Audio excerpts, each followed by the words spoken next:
Assalamualaikum warahmatullahi wabarakatuh. Pada pertemuan kali ini, saya akan membahas tentang indahnya membangun mahligai rumah tangga atau ketentuan pernikahan menurut syariat Islam. Nah, ini materi adanya di kelas 12. Bagian poin yang pertama yaitu menganalisis dan mengevaluasi ketentuan pernikahan dalam Islam.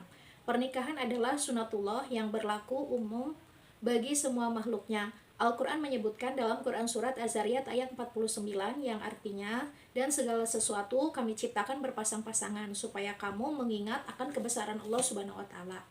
Islam sangat menganjurkan pernikahan karena dengan pernikahan manusia akan berkembang sehingga kehidupan umat manusia dapat dilestarikan tanpa pernikahan. Regenerasi akan terhenti, kehidupan manusia akan terputus, dunia pun akan sepi dan tidak berarti. Karena itu Allah Subhanahu wa Ta'ala mensyariatkan pernikahan sebagaimana di dalam firman-Nya Quran Surat An-Nahl ayat 72. Kemudian bagian yang B, prinsip-prinsip pernikahan dalam Islam. Yang pertama adalah pengertian pernikahan. Pernikahan sama artinya dengan perkawinan. Allah Subhanahu wa Ta'ala berfirman, dan yang artinya, dan jika kamu takut tidak akan dapat berlaku adil terhadap hak-hak perempuan yang yatim, bila mana kamu mengawininya, maka kawinilah wanita-wanita lain yang kamu senangi, 2, 3, atau 4. Kemudian jika kamu takut tidak akan dapat berlaku adil, maka kawinilah seorang saja atau budak-budak yang kamu miliki. Yang demikian itu adalah lebih dekat kepada tidak berbuat aniaya. Quran Surat An-Nisa ayat 3. Kemudian tujuan pernikahan. Tujuan pernikahan yang pertama adalah untuk memenuhi tuntunan naluri manusia yang asasi. Yang kedua, untuk mendapatkan ketenangan hidup. Yang ketiga, untuk membentengi akhlak. Yang keempat, untuk meningkatkan ibadah kepada Allah Subhanahu wa Ta'ala. Yang selanjutnya untuk mendapatkan keturunan yang soleh dan soleha. Kemudian hukum di dalam pernikahan. Para ahli fikih sepakat bahwa hukum pernikahan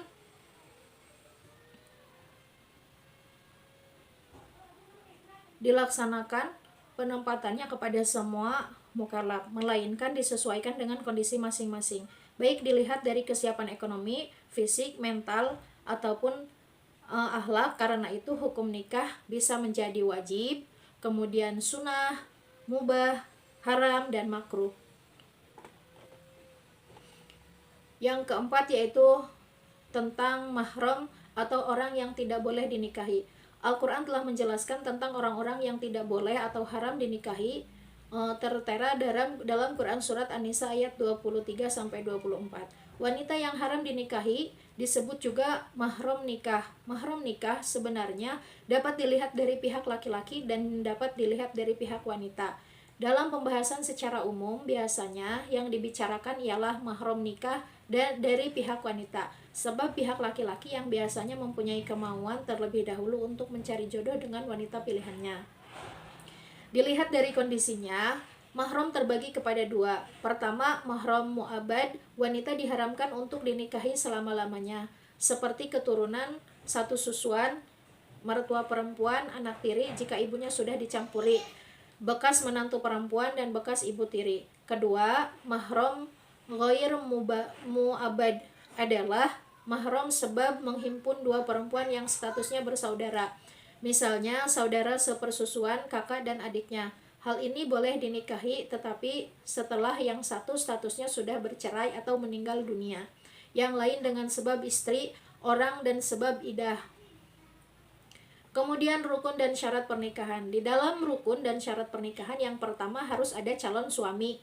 Kemudian yang kedua harus ada calon istri. Yang ketiga harus ada wali dari pihak perempuan. Kemudian yang keempat ada 2 orang saksi. Dan yang terakhir adanya sigot atau ijab kabul yang diucapkan oleh calon suami di hadapan wali. Kemudian yang keenam adalah pernikahan yang tidak sah. Pernikahan yang tidak sah yang pertama adalah pernikahan mut'ah. Kemudian yang kedua pernikahan syighar, kemudian yang ketiga pernikahan muhalil, yang keempat pernikahan orang yang ihram, Yang kelima, pernikahan dalam masa idah. Yang keenam, pernikahan tanpa wali. Yang ketujuh, pernikahan dengan wanita kafir selain wanita-wanita ahli kitab. Kemudian yang terakhir, menikah mahram. Selanjutnya, pernikahan menurut Undang-Undang Perkawinan Indonesia, Undang-Undang Nomor 1 Tahun 1974. Adapun pencatatan pernikahan sebagaimana termaktub dalam bab 2 pasal 2 adalah dilakukan oleh pegawai pencatat nikah (PPN) yang berada di wilayah masing-masing. Karena itu, pegawai pencatat nikah mempunyai kedudukan yang amat penting dalam peraturan perundang-undangan di Indonesia, yaitu diatur dalam Undang-Undang Nomor 32 Tahun 1954. Bahkan sampai sekarang, PPN adalah satu-satunya pejabat yang berwenang untuk mencatat perkawinan yang dilakukan berdasarkan hukum Islam di wilayahnya.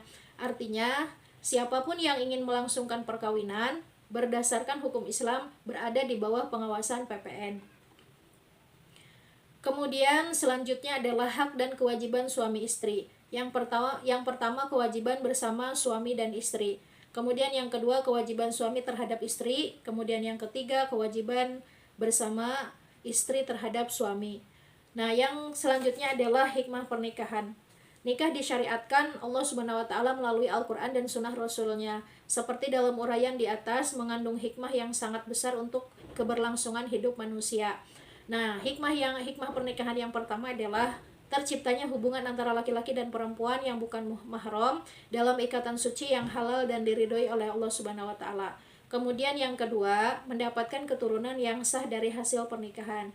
Yang ketiga, terpeliharanya kehormatan suami istri dari perbuatan zina. Yang keempat, terjalinnya kerjasama antara suami dan istri dalam mendidik anak dan menjaga kehidupannya.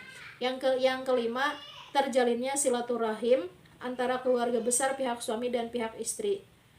Hanya itu yang dapat saya sampaikan pada pertemuan kali ini. Terima kasih, kurang lebihnya mohon maaf. Wassalamualaikum warahmatullahi wabarakatuh.